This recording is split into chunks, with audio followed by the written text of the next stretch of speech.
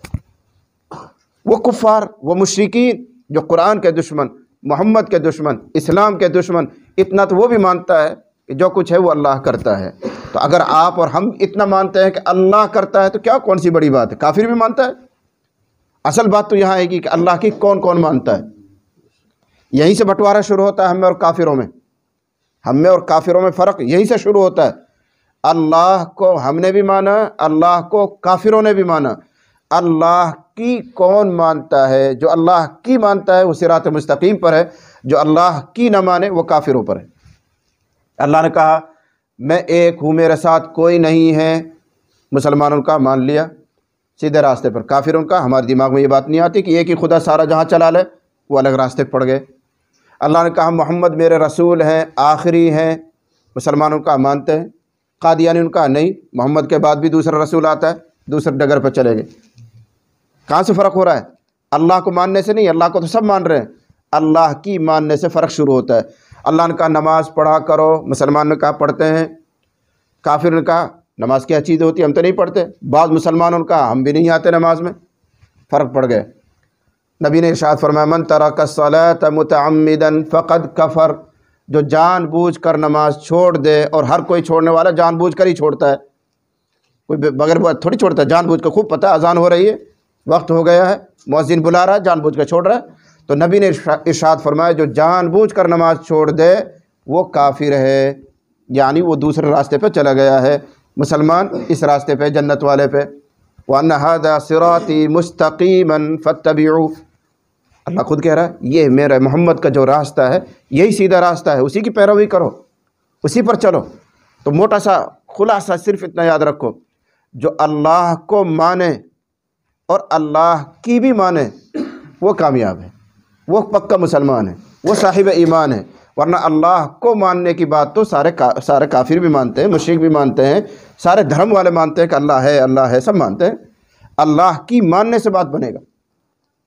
تو سر کے بارے میں مثال دی میں نے، چہرے کے بارے میں مثال دی، تو پہلے میں جب بڑھوں گا آگے کہ جو یہاں بیٹھے ہوئے ساتھی جن کی داڑھی آج تک ناقص ہے، کٹی ہوئی ہے، پہلے وہ وعدہ کریں کہ انشاءاللہ مول صاحب آج کے بعد ہم اپنی داڑھی نہیں کٹوائیں گے، پوری کریں گے، سنت کے مطابق کریں گے۔ ہاتھ اٹھاؤ جن کی داڑیاں کٹی ہوئی ہیں، جن کو ہیں وہ کیوں دوبارہ کٹوا کے رکھو گے کیا؟ جن کی ہیں وہ تو ہیں، جن کو نہیں ہے، جو آج تک یہ گناہ کر رہے تھے ان کو بیچاروں کو پتہ نہیں تھا، دیکھا دیکھی ایک بات چل رہی تھی، کوئی بڑا جرم نہیں تھا، ہو گیا، لیکن جاننے کے باوجود پھر اس گناہ پر جمع رہنا، اب خطرہ ہو جائے گا ایمان کا۔ یہ بھی یاد رکھنا، جب تک کوئی بات معلومات میں نہیں اور لا یعنی میں، بے خبری میں کوئی گناہ ہو رہا ہے تو اللہ معاف بھی کر دیتا ہے، درگزر بھی کر دیتا ہے، لیکن جب بات معلوم ہو گئی اور معلوم ہو گیا اتنا سنگین گناہ ہے، پھر اس پر جمع رہے تو اب کفر کا اندیشہ ہے، اب ڈر لگتا ہے ایمان نکل جانے کا۔ آج تک یہ بات نہیں سنی، آج سن لی تو سب عہد کرو کہ انشاءاللہ آج کے بعد ہم داڑھی نہیں کٹوائیں گے۔